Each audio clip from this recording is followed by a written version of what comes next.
اور مجھ سے بیزاری کا اظہار کرو۔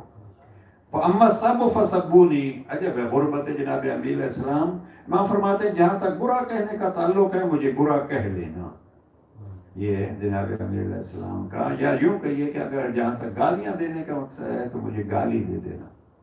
یہ جناب انبیاء علیہ السلام کی مظلومیت کیسے چھلکتی ہے اس جملے سے۔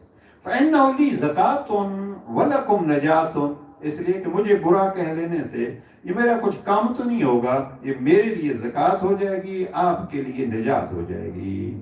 مفتی صاحب نے جو ترجمہ کیا ہے، میرے لیے پاکیزگی کا سبب ہوگی اور تمہارے لیے دشمنوں سے نجات پانے کا باعث ہوگی۔